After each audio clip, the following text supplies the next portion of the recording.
Hi hello ನಮಸ್ಕಾರ ಎಲ್ಲರಿಗೂ SI vlogs Kannada YouTube ಚಾನಲ್ಗೆ ಸ್ವಾಗತ.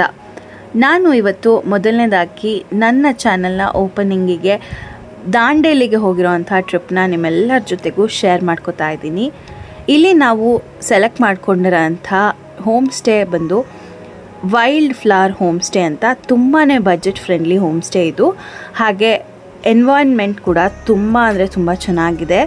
ಇಲ್ಲಿ ನಾವು ಒಂದು ರೂಮ್ನ ತೊಗೊಂಡಿದ್ವಿ. ಈ ರೂಮ್ ಅಂತೂ ತುಂಬ ಕ್ಯೂಟಾಗಿ ಇತ್ತು, ಪುಟ್ಟದಾಗಿದ್ರು ಸಖತ್ತಾಗಿತ್ತು.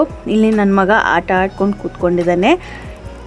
ಹಾಗೆ AC ಕೂಡ ಇತ್ತು, ಬಟ್ ಅಲ್ಲಿ ಇರೋವಂಥ ವೆದರ್ಗೆ ನಮಗೆ AC ಯೂಸ್ ಕೂಡ ಆಗಲಿಲ್ಲ. ಹಾಗೆ ತುಂಬ ಚೆನ್ನಾಗಿದೆ, ಹಾಗೆ ಬಜೆಟ್ ಫ್ರೆಂಡ್ಲಿ ಕೂಡ ಅನ್ಬೋದು. ಇದಕ್ಕೆ ನಮಗೆ ಒಂದು 2 ನೈಟ್ಸ್ಗೆ ನಮಗೆ ಚಾರ್ಜ್ ಆಗಿದ್ದು ಒಂದು 4000ಇಂದ 5000 ಅನ್ಕೋ ಹೇಳ್ಬೋದು.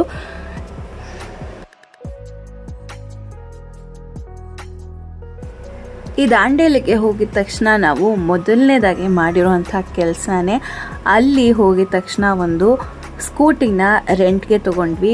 ರೆಂಟ್ಗೆ ಸ್ಕೂಟಿ ಎಲ್ಲ ಗೋವಾದಲ್ಲಿ ಹೇಗೆ ರೆಂಟ್ಗೆ ಸಿಗುತ್ತೋ ಹಾಗೆ ಇಲ್ಲಿ ಕೂಡ ಸಿಗತ್ತೆ. ನೀವು ಗಾಡಿನ ತೊಗೊಂಡ್ಬಿಟ್ರಂತೂ ಅಲ್ಲಿ ನಿಮಗೆ ಟ್ರಾವೆಲಿಂಗು ತುಂಬಾ ಈಸಿ ಆಗುತ್ತೆ. ಇಲ್ಲಿ ನೋಡ್ತಾ ಇರ್ಬೋದು, ಎಲ್ಲಿ ನೋಡಿದ್ರು ನೀರು, ಎಲ್ಲಿ ನೋಡಿದ್ರು ಹಸಿರು, ತುಂಬಾ ಪ್ರಶಾಂತವಾಗಿರುತ್ತೆ. ಹಾಗೆ ತುಂಬ ನೋಡೋಕ್ಕೆ ಕಣ್ಣುಗಳು ಸಾಲೋದೇ ಇಲ್ಲ, ಅಷ್ಟು ಅದ್ಭುತವಾದಂಥ ಒಂದು ಪರಿಸರನೇ ಅಲ್ಲಿ ಇದೆ ಅಂತ ಹೇಳ್ಬೋದು.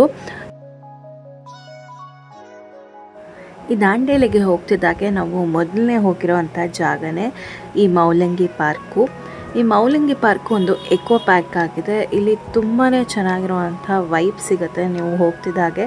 ಹಾಗೆ ಇಲ್ಲಿ ಮಾತ್ರ ನಿಮಗೆ ಎಂಟ್ರಿ ಟಿಕೆಟ್ ಫೀಸ್ ಇರುತ್ತೆ.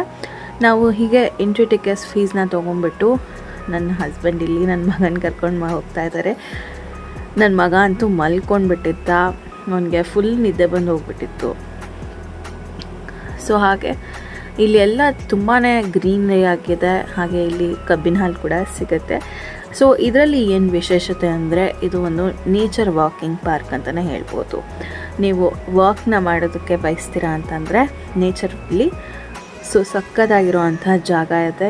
ವಾಕ್ ಮಾಡಿಕೊಂಡು ಆರಾಮವಾಗಿ ಟೈಮ್ ಸ್ಪೆಂಡ್ ಮಾಡಿಕೊಂಡು ಬರಬಹುದು. ಹಾಗೆ ಪಕ್ಕದಲ್ಲಿ ಒಂದು ನದಿ ಕೂಡ ಹರಿಯುತ್ತೆ, ಕಾಳಿ ನದಿ. ದಾಂಡೇಲಿಯಲ್ಲಿ ಫೇಮಸ್ ಆಗಿರುವಂಥ ನದಿನೇ ಕಾಳಿ ನದಿ. ಈ ಕಾಳಿ ನದಿ ತುಂಬ ಚೆನ್ನಾಗಿ ಹರಿತಾ ಇರುವಂಥದ್ದು, ಒಂದು ಸೌಂಡು, ವೈಬು ತುಂಬ ಚೆನ್ನಾಗಿರುತ್ತೆ. ಪ್ರಶಾಂತವಾಗಿ ಆ ನದಿ ಶಬ್ದನ ಕೇಳಿಸ್ಕೊಂಡು ಕೂತ್ಕೊಂಡ್ರಂತೂ ನಿಮಗೆ ಒಂದು ಪೀಸ್ ಆಫ್ ಮೈಂಡ್ ಸಿಗುತ್ತೆ. ಹಾಗೆ ನಿಮಗೆ ಒಂದು ಸ್ಟ್ರೆಸ್ಫುಲ್ ಲೈಫ್ನ ಲೀಡ್ ಮಾಡ್ತಾ ಇದ್ದರೆ ಈ ಜಾಗಕ್ಕೆ ಹೋಗ್ಬಿಟ್ಟು ಆ ನದಿನ ನೋಡಿಕೊಂಡು ಆ ಶಬ್ದನ ಸವಿತಾ ಇದ್ದರೆ ನಿಮಗೆ ಒಂದು ರಿಲ್ಯಾಕ್ಸೇಷನ್ ಸಿಗುತ್ತೆ ಅಂತ ಕೂಡ ಹೇಳಬಹುದು. ಸೊ ಇಲ್ಲಿ ನಾವು ಯಾಕೆ ನದಿಯಲ್ಲಿ ಇಳಿಲಿಲ್ಲ ಅಂತಂದರೆ, ಸ್ವಲ್ಪ ಜನ ಇಳಿದ್ಬಿಟ್ಟು ಅಲ್ಲಿ ಆಟ ಆಡ್ತಿದ್ರು ಕೂಡ.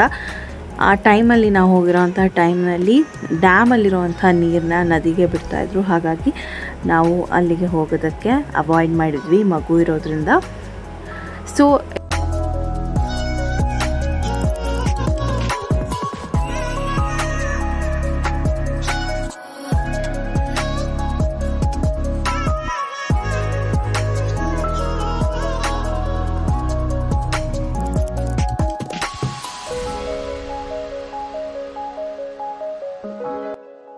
ಈ ಮೌಲಂಗಿ ಎಕೋ ಪಾರ್ಕ್ನ ನಾವು ಮುಗಿಸ್ಕೊಂಡ್ಬಿಟ್ಟು ನೆಕ್ಸ್ಟ್ ಹೊರಟಿರೋಂಥ ಜಾಗ ಜೀಪ್ ಸಫಾರಿಗೆ.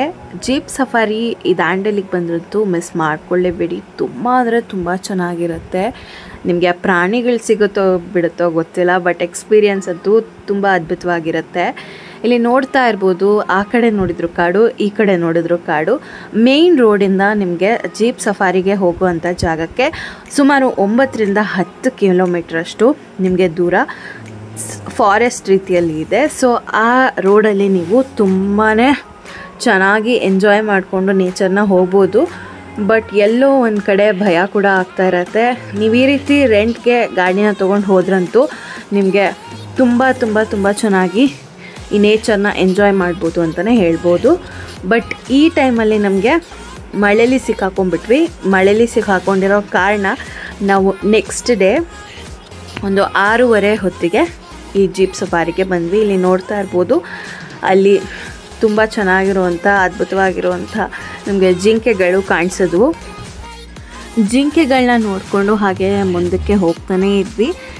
ಇದು ಕೂಡ ಒಂದು 18 ಕಿಲೋಮೀಟರ್ನಷ್ಟು ನಿಮಗೆ ಜೀಪ್ ಸಫಾರಿನ ಮಾಡಿಸ್ತಾರೆ. ತುಂಬ ಒಳ್ಳೆ ಎಕ್ಸ್ಪೀರಿಯನ್ಸ್ ಅಂತಲೇ ಹೇಳಬಹುದು. ಮಂಜು ಬೀಳ್ತಾ ಇತ್ತು, ಫಾಗ್ ಎಲ್ಲ ತುಂಬಿತ್ತು. ತುಂಬ ಅದ್ಭುತವಾಗಿರುವಂಥ ಎನ್ವೈರ್ನ್ಮೆಂಟ್ನ ಬೆಳಗ್ಗೆನೇ ತುಂಬ ಚೆನ್ನಾಗಿ ಎಂಜಾಯ್ ಮಾಡಿದ್ವಿ. ಈ ಜೀಪ್ ಸಫಾರಿಯಲ್ಲಿ ನಿಮಗೆ ಪ್ರಾಣಿಗಳು ಸಿಗುತ್ತೋ ಬಿಡುತ್ತೋ ಗೊತ್ತಿಲ್ಲ, ಬಟ್ ಎಕ್ಸ್ಪೀರಿಯನ್ಸ್ ಅಂತೂ ಅದ್ಭುತವಾಗಿರುತ್ತೆ. ಈ ಎಕ್ಸ್ಪೀರಿಯನ್ಸ್ನ ಒನ್ಸ್ ಇನ್ ಅ ಲೈಫ್ ಟೈಮಲ್ಲಿ ಮಾಡಲೇಬೇಕಾಗತ್ತೆ. ನಿಮಗೆ ಆ ನೇಚರ್ ನೋಡ್ತಿದ್ರೇ ಅಲ್ಲಿಂದ ಬಿಟ್ಟು ಬರೋದಕ್ಕೆ ಮನಸ್ಸು ಕೂಡ ಆಗೋದಿಲ್ಲ. ಸೊ ಹಾಗಿರುತ್ತೆ. ನಮಗೆ ಅಷ್ಟೊಂದೇನು ಪ್ರಾಣಿಗಳನ್ನ ನೋಡೋದಕ್ಕೆ ಸಿಗಲಿಲ್ಲ. ಒಂದೆರಡು ಜಿಂಕೆಗಳು ಹಾಗೆ ಪಕ್ಷಿಗಳನ್ನ ನೋಡಿದ್ವಿ. ಹಾಗೆ ಒಂದೆರಡು ಕಾಡು ಕೋಣಗಳು, ಇಷ್ಟನ್ನು ಮಾತ್ರ ನೋಡೋದಕ್ಕೆ ಸಾಧ್ಯವಾಗಿತ್ತು.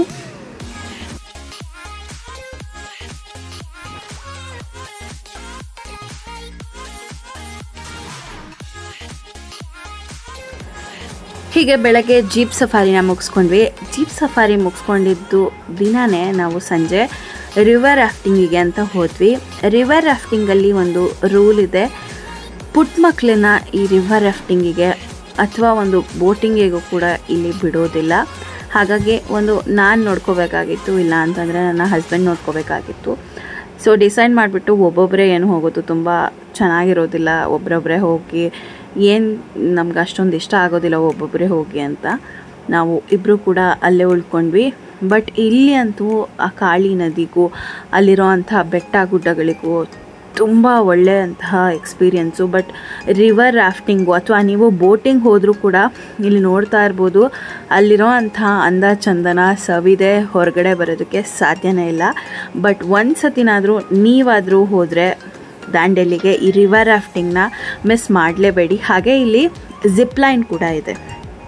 ಈ ಜಿಪ್ಲೈನ್ ಏನಪ್ಪ ಅಂತಂದರೆ, ಈ ಜಿಪ್ಲೈನಲ್ಲಿ ನೀವು ಹತ್ಬಿಟ್ಟು ಕೆಳಗೆ ಇಳಿತಾ ಹೋದರೆ ನೀವು ಬೀಳೋದು ಇನ್ನೊಂದು ಕಡೆ ಜಿಪ್ಲೈನ್ ಸ್ಟಾರ್ಟಿಂಗ್ ಪಾಯಿಂಟಲ್ಲ, ನದಿಯಲ್ಲಿ. ಸೊ ಇಲ್ಲಿ ನೋಡ್ತಾ ಇರ್ಬೋದು, ನದಿಯಲ್ಲಿ ಬೀಳ್ತೀರಾ ನೀವು ಜಿಪ್ಲೈನ್ ಮಾಡಿದ್ರೆ. ಅಲ್ಲಿಂದ ಒಂದು ಸೇಫ್ಟಿ ಬೋಟ್ನವರು ನಿಮ್ಮನ್ನು ಬೋಟ್ನಲ್ಲಿ ಎತ್ಕೋತಾರೆ. ಸೊ ಇದನ್ನು ಕೂಡ ತುಂಬ ಚೆನ್ನಾಗಿ ಎಕ್ಸ್ಪೀರಿಯೆನ್ಸ್ ಮಾಡ್ಬೋದು. ನನಗಂತೂ ಜಿಪ್ಲೈನ್ ಕೂಡ ತುಂಬ ಭಯ ಆಗುತ್ತೆ, ನನಗೆ ಹೈಟ್ಸ್ ಅಂದರೆ ಭಯ. ಸೊ ಅದಕ್ಕೂ ಕೂಡ ನಾವು ಹೋಗೋದಕ್ಕೆ ಆಗಲಿಲ್ಲ. ಸೊ ಇಷ್ಟು ನಮ್ಮ ದಾಂಡೇಲಿಯ ಎಕ್ಸ್ಪೀರಿಯೆನ್ಸ್ ಆಗಿತ್ತು. ನಾವು ಟ್ರಿಪ್ನ ಅಂತೂ ತುಂಬಾ ಎಂಜಾಯ್ ಮಾಡಿದ್ವಿ. ಜಾಸ್ತಿ ವಿಡಿಯೋ ಮಾಡೋದಕ್ಕಾಗಲಿಲ್ಲ. ಬಟ್ ಮುಂದೆ ಬರೋ ಅಂಥ ಎಲ್ಲ ಟ್ರಿಪ್ಗಳದ್ದು ವ್ಲಾಗ್ಸು ವೀಡಿಯೋಸು ನಿಮ್ಮ ಮುಂದೆ SI ವ್ಲಾಗ್ಸ್ ಕನ್ನಡದಲ್ಲಿ ಬರ್ತಾನೆ ಇರುತ್ತೆ. ಮಿಸ್ ಮಾಡದೆ ನೋಡ್ತಾ ಇರಿ. ಹಾಗೆ ಇವತ್ತಿನ ಈ ವ್ಲಾಗ್ನ ನಾನು ಇಲ್ಲಿಗೆ ಎಂಡ್ ಮಾಡ್ತಾ ಇದ್ದೀನಿ. ಹಾಗಿದ್ರೆ ಮತ್ತೆ ಸಿಗೋಣವಾ. ಅಂಟಿಲ್ ದೆನ್ ಟೇಕ್ ಕೇರ್, ಬಾಯ್ ಬಾಯ್.